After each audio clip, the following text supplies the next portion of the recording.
Lucky number 7 is in the books for reigning Jeopardy champ, Mattea Roach. First of all, did you come up with the correct response? What is the 7 Years' War? Yes, that was the global war between England and France. So that is correct. You will be adding just $1 you bet for the win. I like it. Taking you to $20,401 today.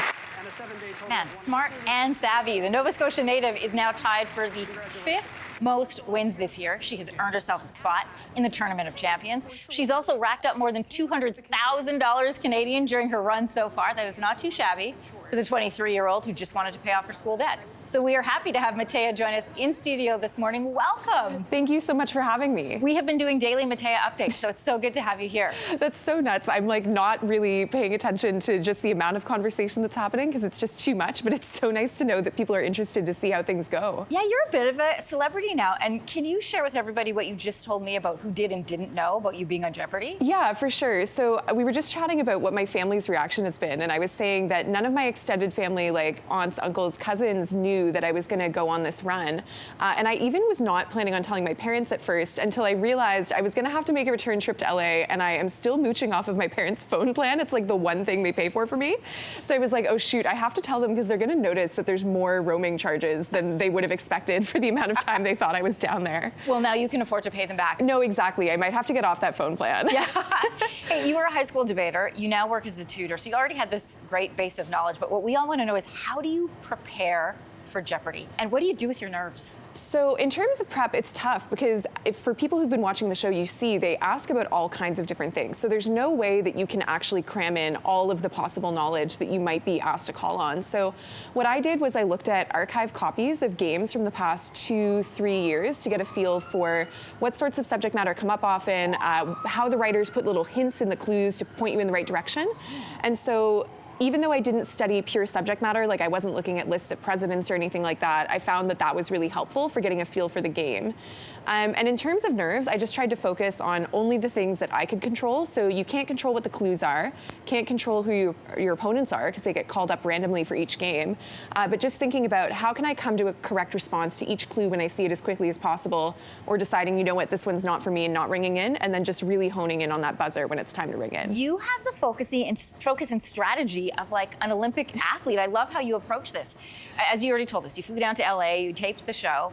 Were you surprised at what it was like to actually be a contestant on the show? Yeah, you know what? I don't think there's any way that you can really mentally prepare yourself for the experience. Even if you were someone that had taped television before, I think that to be on the Jeopardy set, it's just such an iconic location. And you're filled with this sense of like awe and overwhelm, I think, when you walk and see the real set for the first time.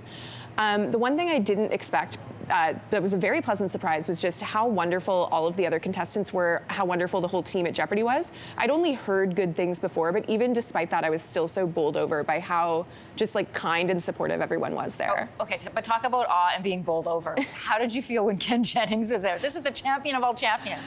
It was pretty incredible, and I hadn't known, so the reason why it's a different host is because it's like a different tape week, right? So when I taped my first 4 shows, it was Mayim Bialik. I kind of thought maybe it was still gonna be her when I went back.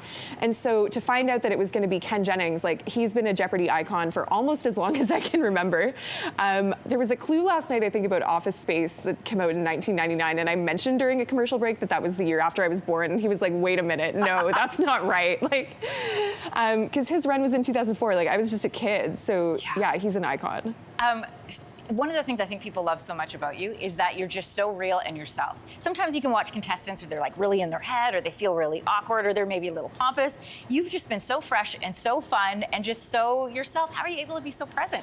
I think, as you mentioned, the debate experience helped a lot. I had experience not, necessarily doing a quiz show or anything with the national prominence of Jeopardy, but I had experience, having to get up in front of an audience and perform as a manner of speaking. So to me, I knew that I would probably play worse if I was in my head and if I was not being, myself and doing what felt natural to me in the moment. So whenever you see me making quips and remarks, it's not me like calculating, oh, I'm gonna try and get a zinger in or anything. Like I really wasn't. I was just speaking off the cuff.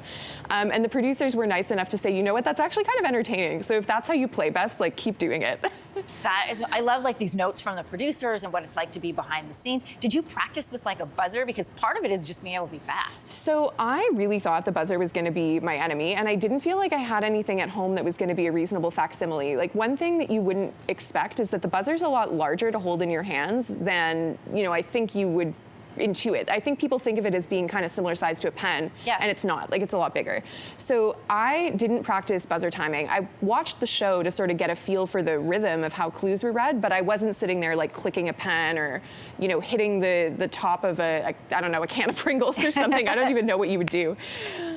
What's your strategy going into Tournament of Champions? Well, I think I'm going to study more because there's definitely some subject areas that I'm deficient in that I didn't really prep for. So I know like U.S. Civil War history is something I just really don't know anything about. Not that it's necessarily going to come up, but I probably should be prepared in case it does.